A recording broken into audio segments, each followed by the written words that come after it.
Hi hello എല്ലാവർക്കും പുതിയൊരു വീഡിയോയിലേക്ക് സ്വാഗതം. നമ്മുടെ കർണാടക ശിരൂരിലെ അങ്കോളയിലുണ്ടായ ലാൻഡ് സ്ലൈഡ് മലയാളികളായിട്ടുള്ള നമുക്ക് ആർക്കും ഒരിക്കലും മറക്കാൻ പറ്റാത്ത ഒരു ഇൻസിഡൻറ്റ് തന്നെയാണ്. ലോകമെമ്പാടുമുള്ള ഓരോ മലയാളിയും അർജുനെ കണ്ടെത്തുന്നതിന് തൊട്ട് മുന്നേ വരെ അദ്ദേഹത്തിന് എന്ത് പറ്റി അല്ലെങ്കിൽ കിട്ടിയോ എന്ന് അന്വേഷിക്കാത്ത ഒരു ദിവസം പോലും അവശേഷിച്ചിട്ടുണ്ടാകില്ല. കാരണം നമുക്ക് ഇതുവരെ പരിചയമില്ലാത്ത ഒരിക്കലും കണ്ടിട്ടോ കേട്ടിട്ടോ പോലും ഇല്ലാത്ത എല്ലാ മനുഷ്യർക്കും ജാതിയോ മതത്തിൻ്റെയോ ഒരു അതിർവരമ്പുകളും ഇല്ലാതെ എല്ലാ മനസ്സിലേക്കും സഹോദര തുല്യനായിട്ട് കയറിക്കൂടിയ ഒരു അത്യപൂർവ്വ ജന്മമായിരുന്നു അർജുൻ്റേതെന്ന് പറയുന്നത്. ഓരോ രാത്രിയും എല്ലാവരും ദൈവങ്ങളോട് പ്രാർത്ഥിച്ചു കാണും ആ മനുഷ്യൻ തിരിച്ചു വരണമെന്ന്. പക്ഷെ നമുക്ക് എല്ലാവർക്കും മനസ്സിൻ്റെ ഈ പറയുന്ന അടിത്തട്ടിലുള്ള ഒരു വാസ്തവം തന്നെയാണ്, അർജുൻ തിരിച്ചു വരില്ല എന്നുള്ളത് ബോധ്യമാണെങ്കിൽ പോലും തിരിച്ചു വരണമെന്ന് നമുക്ക് സ്നേഹം കൊണ്ട് പ്രാർത്ഥിച്ചു പോയൊരു കാര്യമാണ്. കാരണം ആ കുടുംബത്തിൻ്റെ താങ്ങും തണലുമായിരുന്നു അർജുൻ എന്ന് പറയുന്നത്. അതിലപ്പുറത്തേക്ക് ഇനി ഏതൊരു കുടുംബത്തിൻ്റെ ആയാലും ഒരു വ്യക്തി കാണാമറയത്തിരിക്കുന്ന സമയത്ത് നമുക്കറിയാം ആ കുടുംബം അനുഭവിക്കുന്ന വേദന. കാരണം എന്ത് പറ്റി എന്നറിഞ്ഞില്ലെങ്കിൽ അവർ ജീവിക്കുന്നിടത്തോളം കാലം ആ മനുഷ്യനെ കുറിച്ച് ആലോചിച്ച് വേദനിച്ചു കൊണ്ടേയിരിക്കും. അവർക്ക് നേരെ ഒരു കാര്യവും ചെയ്യാൻ കഴിയില്ല. എല്ലാ ദിവസവും അവർക്ക് സങ്കടത്തിൻ്റെ ആ ഒരു തീരാ നോവിൽ മാത്രമായിരിക്കും അവരുടെ ജന്മം കഴിഞ്ഞു കൂടുന്നത്. അപ്പം അങ്ങനെ ഒരു വ്യക്തി നമ്മളെ വിട്ട് ദൂരെ കാണാമറയത്ത് എവിടെയെങ്കിലും പോയി കഴിഞ്ഞാൽ ആ മനുഷ്യന് എന്ത് പറ്റി എന്നറിയാനുള്ള ഒരു അവകാശം അത് നമുക്കുണ്ട്. അത് ഏതൊരു വ്യക്തിക്കായാലും. അത് തന്നെയാണ് അർജുൻ്റെ കാര്യത്തിൽ നമ്മൾ ആഗ്രഹിച്ചതെന്ന് പറയുന്നത്. അവർ പറഞ്ഞതുപോലെ അന്ത്യകർമ്മം ചെയ്യാനായിട്ട് എന്തെങ്കിലും ഒരു അവശേഷിപ്പെങ്കിലും കിട്ടിക്കഴിഞ്ഞാൽ അത്രയും ആശ്വാസമാണ് ആ കുടുംബത്തിന്.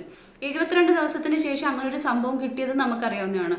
ഒരുപാട് ആശ്വസിക്കാൻ പറ്റുന്ന ഒരു കാര്യം തന്നെയാണ്. കാരണം ഇങ്ങനെ നീറി എന്തായി എന്നൊരു വലിയ ചോദ്യത്തിന് മുന്നിൽ ഇങ്ങനെ നെടുവീർപ്പിട്ട് ഒന്നും അറിയാതെ നോക്കിയിരിക്കുന്നതിനേക്കാൾ നല്ലത് തന്നെയാണ് ഇതാണല്ലോ നമ്മുടെ വിധി അല്ലെങ്കിൽ ഇതാണല്ലോ സംഭവിച്ചത് എന്നൊരു ഉത്തരം എന്ന് പറയുന്നത്. സ്വാഭാവികമായിട്ട് നമുക്ക് ആ ഒരു കാര്യത്തിൽ ആശ്വസിക്കാൻ പറ്റുന്നത് തന്നെയാണ്.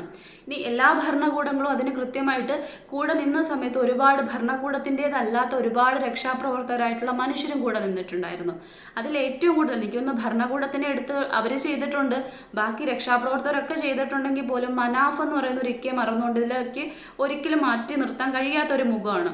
കാരണം നമ്മുടെ കുടുംബത്തിൻ്റെ അല്ലെങ്കിൽ അർജുൻ്റെ കുടുംബത്തിൻ്റെ ഈ പറയുന്ന ഒരു ഭാഗം ആ കുടുംബത്തിൽ ജനിച്ചിട്ടില്ല, എന്നാൽ രക്തബന്ധത്തിനും വലിയ ബന്ധങ്ങളുണ്ടെന്ന് മനസ്സിലാക്കി തന്ന മറ്റൊരു അപൂർവ ജന്മമാണതെന്ന് പറയുന്നത്.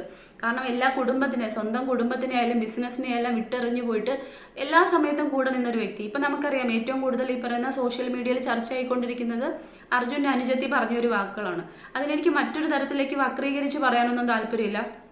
അവരുടെ ആ ഒരു സിറ്റുവേഷനിൽ അവർ പറഞ്ഞു പോയതാവാം, എന്തോ ആവാം, ചിലപ്പോൾ മറന്നുപോയതാവാം, വിട്ടുപോയതാവാം, ഇങ്ങനെ എന്ത് വേണമെങ്കിലും പറയാം. കാരണം സൈബർ ബുള്ളിങ്ങിന് ഇട്ട് കൊടുക്കാനോ അല്ലെങ്കിൽ വീണ്ടും ഇങ്ങനെ കുറ്റപ്പെടുത്താനോ കഴിയുന്നില്ല. കാരണം അങ്ങനെ ഒരു ഇൻസിഡൻറ്റിൽ അല്ലെങ്കിൽ ഒരു സാഹചര്യത്തിൽ വരുമ്പോൾ മാത്രം മനസ്സിലാവുന്ന ഒരു കാര്യമാണ്.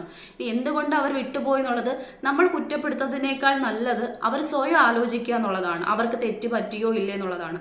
അതല്ലാതെ നമ്മൾ ചുമ്മാതെ കിടന്ന് വായിട്ടലച്ചിട്ട് യാതൊരു കാര്യമില്ല. അവരവർക്ക് തോന്നേണ്ടതാണ് നമുക്ക് എവിടെ തെറ്റുപറ്റി, നമ്മൾ ആരെയാണ് കൂടെ നിർത്തേണ്ടത്, ആരെയാണ് പരിഗണിക്കേണ്ടതുള്ളത്. നമ്മുടെ മനസാക്ഷിക്ക് മാത്രം ചേർന്ന് നിൽക്കാൻ പറ്റുന്നൊരു കാര്യമാണ്.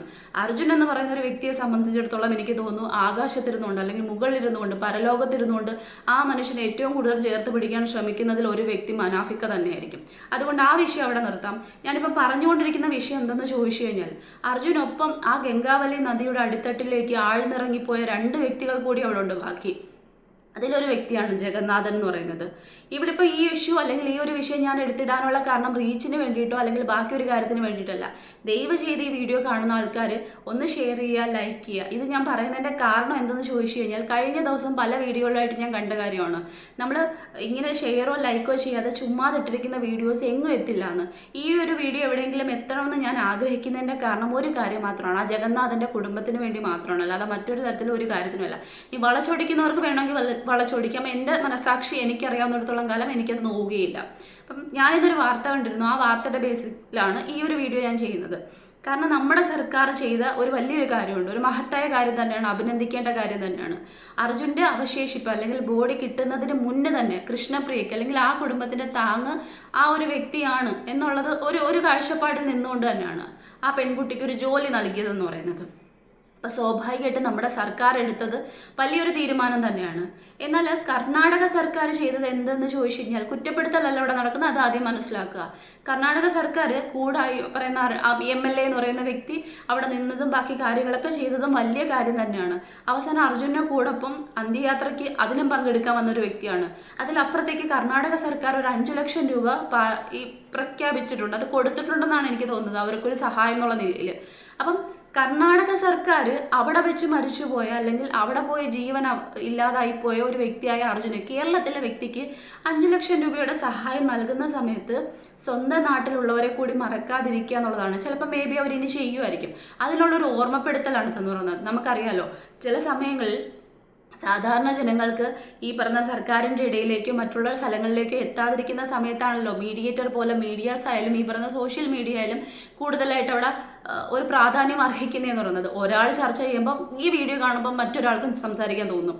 ഉറപ്പായിട്ടും അതിങ്ങനെ പൊയ്ക്കൊണ്ടിരിക്കുമ്പോൾ ഒരുപാട് പേര് ഏറ്റെടുക്കും. അങ്ങനെ ഏറ്റെടുക്കുമ്പോൾ അത് ഭരണകൂടത്തിൻ്റെ മുന്നിലേക്ക് എത്തും. ആ ഒരു ആശ്വാസത്തിലാണ് അല്ലെങ്കിൽ ആ ഒരു കാര്യത്തിന് വേണ്ടിയിട്ടാണ് ഈ ഒരു വീഡിയോ എന്ന് പറയുന്നത്. കാരണം ജഗന്നാഥൻ എന്ന് പറയുന്ന ആ വ്യക്തി ആരെന്ന് ചോദിച്ചു കഴിഞ്ഞാൽ അവിടെ ചായക്കട നടത്തിയിരുന്ന ലക്ഷ്മണൻ ചേട്ടൻ്റെ ഭാര്യ സഹോദരിയുടെ ഭർത്താവാണ്. അപ്പം അദ്ദേഹവും ജഗന്നാഥനും അവിടെ തന്നെയായിരുന്നു ജോലി ചെയ്തത്. ഞാൻ കണ്ട ഇന്നത്തെ ഒരു വീഡിയോയിൽ കൃത്യമായി മനസ്സിലായ കാര്യം, ജഗന്നാഥൻ എന്ന് പറയുന്ന ആ മനുഷ്യന് 3 പെൺമക്കളാണുള്ളത്. ആദ്യത്തെ മകളെ അല്ലെങ്കിൽ മൂത്ത മകളെ കല്യാണം കഴിച്ചു. ഇനി 2 പെൺമക്കൾ അവശേഷിക്കുന്നുണ്ട്. ഈ ഒരു ട്രെഡ്ജിങ് നടക്കുന്ന സമയത്ത് കൃത്യമായി ആ 2 പെൺകുട്ടികളും എല്ലാ ദിവസവും അവിടെ ഏകദേശം വന്ന് നിൽക്കുന്നുണ്ട് സ്വന്തം അച്ഛൻ്റെ ബോഡി കണ്ടെത്തുന്നതിന് വേണ്ടിയിട്ട്. അപ്പം ഈ പറയുന്ന ന്യൂസ് ചാനലിൽ നിന്ന് ചോദിക്കുന്ന സമയത്ത് ഞാൻ കേട്ടൊരു കാര്യമാണ്, അച്ഛൻ ആ ചായക്കടയിൽ നിന്ന് ദിവസം കൊണ്ടുവന്നുകൊണ്ടിരുന്നത് 300 രൂപയാണ്. അപ്പോൾ ആ 300 രൂപ വേതനത്തിലാണ് അവരുടെ കുടുംബം കഴിഞ്ഞു നോക്കിക്കൊണ്ടിരുന്നത്. ആ 2 പെൺമക്കളും അമ്മയും അച്ഛനും ജീവിച്ചുകൊണ്ടിരുന്നത്. ആ അച്ഛൻ്റെ കൈത്താങ്ങാണ് ഈ 2 മാസമായിട്ട് ഇല്ലാതായിക്കൊണ്ടിരുന്നത്, അല്ലെങ്കിൽ ഇനി ഇല്ല എന്നുള്ളത്. അപ്പോൾ ആ അച്ഛൻ്റെ അവശേഷിപ്പ് കിട്ടാൻ വേണ്ടി നമുക്കിവിടെ അർജുൻ്റെ കൂടെ കുടുംബം ഉണ്ടായിരുന്നു, ഭരണകൂടം ഉണ്ടായിരുന്നു, മനാഫിക്ക ഉണ്ടായിരുന്നു, അങ്ങനെ കുറേ പേരുണ്ടായിരുന്നു, രക്ഷാദൗത്യത്തിൽ ഏർപ്പെട്ട കുറേ പേര്. പക്ഷേ അവർക്ക് വേണ്ടി സംസാരിക്കാൻ ആരുണ്ട് എന്നുള്ളതാണ് വലിയൊരു ചോദ്യചിഹ്നം എന്ന് പറയുന്നത്. കാരണം ആ പെൺകുട്ടി സംസാരിക്കുന്നത് കേട്ടിട്ട് നല്ല വിദ്യാഭ്യാസം ഉള്ളതുപോലെ തന്നെയാണ് തോന്നുന്നത്. അപ്പം അങ്ങനെ ഇരിക്കുന്ന സമയത്ത് ഈ പറയുന്ന ബോഡി കിട്ടാത്തത് കൊണ്ടാണ് ഒരുപക്ഷെ ഡെത്ത് സർട്ടിഫിക്കറ്റും ബാക്കി കാര്യങ്ങളും കിട്ടിയോല്ലേ അവർക്ക് ഈ പറയുന്ന എന്തെങ്കിലും പൈസ അങ്ങനെ കൊടുക്കാൻ കഴിയുള്ളെങ്കിൽ നമുക്ക് ഊഹിക്കാൻ പറ്റുന്ന ഒരു കാര്യമുണ്ടല്ലോ. നമ്മുടെ ഗവൺമെൻറ് ഇവിടെ കൊടുത്തതെന്ന് പറയുന്നത് അങ്ങനെ ഒരു ബോഡിയോ അല്ലെങ്കിൽ ഡെത്ത് സർട്ടിഫിക്കറ്റോ കിട്ടുന്നതിന് മുന്നാണ് കൃഷ്ണപ്രിയയ്ക്ക് ജോലി കൊടുത്തത്. അതുകൊണ്ട് തന്നെ അവിടെ ഉറപ്പായിട്ടുള്ള കാര്യമാണ് ജഗന്നാഥൻ എന്ന് പറയുന്ന ആ മനുഷ്യൻ മരിച്ചു എന്നുള്ളത് ഉറപ്പായ കാര്യമാണ്. അവശേഷിപ്പ് കണ്ടെത്തുക എന്നുള്ളതാണ് ഏറ്റവും വലിയ കാര്യം എന്ന് പറയുന്നത്. 3 ദിവസം കൂടി ട്രെഡ്ജിങ് തുടരുമെന്നാണ്. അപ്പോൾ ആ കുടുംബത്തിൻ്റെ താങ്ങും തണലുമായിട്ടുള്ള ഒരു മനുഷ്യൻ പോയിട്ടുണ്ടെങ്കിൽ ഉറപ്പായിട്ടും നമ്മുടെ സർക്കാർ ചെയ്തതുപോലെ തന്നെ കർണാടക സർക്കാരിന് 5 ലക്ഷം രൂപ കൊടുത്ത് അർജുൻ്റെ കുടുംബത്തിനെ സഹായിക്കാൻ പറ്റുമെങ്കിൽ സ്വന്തം ഈ പറയുന്ന സംസ്ഥാനത്ത് നടന്ന അല്ലെങ്കിൽ സ്വന്തം നാട്ടിൽ നടന്ന അവിടെ ഇല്ലാതായിപ്പോയ 2 പെൺമക്കളാണ് അവശേഷിക്കുന്നതെന്ന് പറയുന്നത്. അവർ എങ്ങനെ ജീവിക്കും, അല്ലെങ്കിൽ അവരുടെ താങ്ങാണ് നഷ്ടപ്പെട്ടു പോയത്, തണലാണ് നഷ്ടപ്പെട്ടു പോയത്. അപ്പോൾ അതിലൊരു പെൺകുട്ടിക്ക് ജോലി കൊടുക്കുക എന്നുള്ളത് കൊടുത്തു കഴിഞ്ഞാൽ ആ ഗവൺമെൻറ് ചെയ്യുന്ന ഏറ്റവും വലിയൊരു കാര്യമായിരിക്കും. അപ്പം അത് പക്ഷേ ഇനി നീണ്ട് പോയെന്നിരിക്കാം, ചിലപ്പം ഉടനെ നടന്നെന്നിരിക്കാം. അപ്പം നമ്മളിൽ ആരെങ്കിലുമൊക്കെ ഇത് സംസാരിക്കുന്ന സമയത്ത് ഒരുപാട് പേരിലേക്ക് ഇത് എത്തുന്ന സമയത്ത് അത് ചിലപ്പം പെട്ടെന്ന് നടന്നു കഴിഞ്ഞാൽ ആ കുടുംബത്തിന് അത് വലിയൊരു ആശ്വാസമായിരിക്കും. ഇനി ആരെങ്കിലും ഇതുപോലെ അവർക്ക് വേണ്ടി സംസാരിക്കുക എന്നുള്ളതാണ്. ഒരു പക്ഷേ മലയാളി ആയതുകൊണ്ട് നമ്മൾ മലയാളികൾ ഒറ്റക്കെട്ടായി അർജുന് വേണ്ടി സംസാരിച്ചു.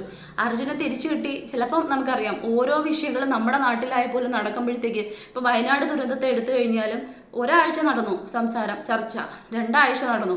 അത് കഴിയുമ്പോൾ മറക്കുകയാണ്. അതിലും വലിയൊരു ഇൻസിഡൻറ്റ് ഉണ്ടാകുന്ന സമയത്ത് എല്ലാ മലയാളികളും അതിൻ്റെ പിന്നാലെ പോവുകയാണ് ചെയ്യുന്നത്. നേരത്തെ ഞാൻ പറഞ്ഞു അങ്ങനെ പോവാതിരുന്ന ഒരേ ഒരു വിഷയമായിരുന്നു അർജുന എന്ന് പറയുന്നത് ഈ ഇടയിൽ നടന്നിട്ടുള്ളത്. അപ്പോൾ അർജുനെ കിട്ടിയതോടെ ആ ഒരു വിഷയം അവിടെ തീർക്കും അല്ലെങ്കിൽ നമ്മുടെ മനസ്സിൽ കാണുമെന്നുള്ളതാണ്. അല്ലാതെ ഈ പറയുന്ന ചാനലുകളിൽ ഇനി അത് ഉണ്ടാവുമെന്ന് ചോദിച്ചു കഴിഞ്ഞാൽ എനിക്കറിയാത്തൊരു കാര്യമാണ്. കാരണം അതിന് വേണ്ടിയിട്ടുള്ള ഇനി ഒരു കാര്യമില്ല. ഇനി അവരുടെ കുടുംബത്തേട്ട് വലിച്ചു കീറാതിരിക്കുക എന്നുള്ളത് മാത്രമാണ്. അങ്ങനെ ഒരു കാര്യം കൂടി ഉണ്ടല്ലോ ഇവിടെ സ്വാഭാവികമായിട്ട് നടക്കുന്നത്. നല്ലത് പറയുക, പിന്നെ നല്ലത് പറഞ്ഞവരെ തന്നെ താഴെ ഇടുന്ന ഒരു സ്വഭാവം കൂടി നമ്മുടെ മലയാളികളിൽ ചിലർക്കെങ്കിലും ഉണ്ട്. അതുകൊണ്ടാണ് അത്തരത്തിൽ പറഞ്ഞത്. അപ്പം ഇവിടെ ഇപ്പം ഈ ഒരു വിഷയം നമ്മുടെ മലയാളികളെ സംബന്ധിച്ചിടത്തോളം തീർന്നു എന്നുള്ള രീതിയിലേക്ക് പോയി കഴിഞ്ഞാൽ, ചാനലുകൾ അതങ്ങനെ നിർത്തലാക്കി കഴിഞ്ഞാൽ അല്ലെങ്കിൽ സംസാരിക്കുന്നത് നിർത്തലാക്കി കഴിഞ്ഞാൽ ആ കുടുംബത്തിന് വേണ്ടി അവിടെ എത്ര പേര് സംസാരിക്കും എന്നുള്ളത് നമുക്ക് ഊഹിക്കാൻ പറ്റുന്ന കാര്യമാണ് ശരിക്കും പറഞ്ഞു കഴിഞ്ഞാൽ. അപ്പം ഇതിന് ആരെങ്കിലുമൊക്കെ ചർച്ച ചെയ്തു കഴിഞ്ഞാൽ ആ കർണാടക സർക്കാരിലേക്ക് എത്തുകയും കൃത്യമായിട്ട് ഉറപ്പായിട്ടും എത്തും. അങ്ങനെ എത്തിക്കഴിഞ്ഞു കഴിഞ്ഞാൽ, കാരണം ചാനൽ വഴിയാണല്ലോ ഇത്തരത്തിലുള്ള കാര്യങ്ങൾ എത്തുന്നത്. നമ്മുടെ മലയാള വാർത്തയിൽ നടക്കുന്ന കാര്യങ്ങളെല്ലാം കന്നഡയിലേക്കും പോകുക തന്നെ ചെയ്യും. എന്തെങ്കിലുമൊക്കെ കിട്ടുമല്ലോ. അപ്പോൾ സ്വാഭാവികമായിട്ടും ആ ഒരു പെൺകുട്ടിക്ക്, ആ മൂത്ത പെൺകുട്ടിക്ക് ഒരു ജോലി കിട്ടിക്കഴിഞ്ഞാൽ ആ കുടുംബത്തിന് അത്രയും താങ്ങും തണലുമാണ്. ഇനി അവർ അച്ഛൻ്റെ ഈ പറയുന്ന അവശേഷിപ്പ് കിട്ടാനുള്ള ഒരു നടപടി അല്ലെങ്കിൽ അതിനുവേണ്ടി മുൻകൈ എടുത്തുകൊണ്ട് ആരെങ്കിലുമൊക്കെ കൂടെ നിൽക്കുക എന്നുള്ളത്. കാരണം ആ ഒരു വാർത്ത കാണുന്ന സമയത്ത്, അവരെ ഇൻ്റർവ്യൂ ചെയ്യുന്ന സമയത്ത് ആ പ്രദേശത്ത് ആരെയും കാണുന്നുണ്ടായിരുന്നില്ല. ട്രെഡ്ജിങ് നടക്കുന്നുണ്ടായിരുന്നു, പക്ഷെ വേറൊന്നുമില്ല. പക്ഷെ അർജുൻ്റെ കാര്യത്തിൽ അതല്ലായിരുന്നു നടന്നത്. അപ്പം എന്തായാലും മനുഷ്യർ തന്നെയല്ലേ, ആര് മരിച്ചാലും ആരില്ലാതായാലും മനുഷ്യരെന്ന് പറയുന്നത് മനുഷ്യർ തന്നെയാണ്. എല്ലാവർക്കും ഒരുപോലെ തന്നെയാണ്. എല്ലാ കുടുംബങ്ങളിലും അവർക്ക് പ്രിയപ്പെട്ടവർ ഇല്ലാതാവുന്നത് ഒരേ നോവും നൊമ്പരവും തന്നെയാണ്. ഇവിടെ എന്ന് പറയുമ്പോഴത്തേക്ക് വേറെ ആരുമില്ല. ഒരമ്മയും ഇനി ആ 2 പെൺകുട്ടികൾ മാത്രമാണ്. മൂത്ത പെൺകുട്ടിയെ കല്യാണം കഴിച്ച് കിട്ടുന്നതാണ്. അപ്പം ഇവർക്കാണ് ഒരു അത്താണി ഇല്ലാതായി പോയത്, ആരുമില്ല, ആണെന്ന് പറയുന്ന ഒരു തുണയെ ആ വീട്ടിലില്ല. അപ്പം സ്വാഭാവികമായിട്ടും അർജുൻ്റെ വിഷയത്തിൽ എടുത്ത ഒരു കരുതൽ, അതെനിക്കൊന്നും അതിനേക്കാളും ഒരുപടി കൂടുതൽ കരുതൽ എടുക്കേണ്ട ഒരു വിഷയമാണ് ഈ പാവങ്ങളുടെ കാര്യത്തിൽ. അപ്പം ദയവ് ചെയ്ത് ഈ ഒരു വാർത്ത കാണുന്ന സമയത്ത് നെഗറ്റീവ് കമൻറ്റ് ഇട്ടുകൊണ്ട് അല്ലെങ്കിൽ നെഗറ്റീവ് പറയാൻ ശ്രമിക്കുന്നതിലപ്പുറത്തേക്ക് ഈ ഒരു ഇതിന് ഒന്നുമില്ലെങ്കിൽ ഇത് കണ്ടിട്ടവിടെ സ്റ്റോപ്പ് ചെയ്യും. പക്ഷേ ഈ ഒരു വിഷയം എടുത്ത് ആരെങ്കിലുമൊക്കെ ചെയ്യണം. അങ്ങനെ എടുത്തു കഴിഞ്ഞാൽ ഒരുപക്ഷെ നല്ല റീച്ചിൽ പോണ ചാനലുകളുണ്ട്, അവരെങ്കിലും ഈ ഒരു വാർത്ത എങ്ങനെയെങ്കിലും തുമ്പുപാലം കാണുന്ന സമയത്തെങ്കിലും ഫുൾ കാണണ്ട, സ്കിപ്പ് ചെയ്ത് വിട്ടോളൂ. പക്ഷേ ഈ ഒരു വിഷയം എടുത്ത് ചർച്ച ചെയ്യണം. ചർച്ച ചെയ്യുന്ന സമയത്ത് ആ ഭരണകൂടത്തിൻ്റെ അടുത്ത് എത്തിയിട്ട് ആ പെൺകുട്ടിക്ക് അങ്ങനെ ഒരു ജോലി നൽകാൻ കർണാടക സർക്കാർ തയ്യാറായി കഴിഞ്ഞില്ല. അതിലും വലിയൊരു പുണ്യപ്രവൃത്തി അല്ലെങ്കിൽ നല്ലൊരു കാര്യം ഇല്ലെന്ന് വിശ്വസിക്കുന്ന ഒരു വ്യക്തി ആയതുകൊണ്ടാണ് ഈ ഒരു വീഡിയോ ചെയ്യുന്നതെന്ന് പറയുന്നത്. അപ്പോൾ അത്രയേ ഉള്ളൂ.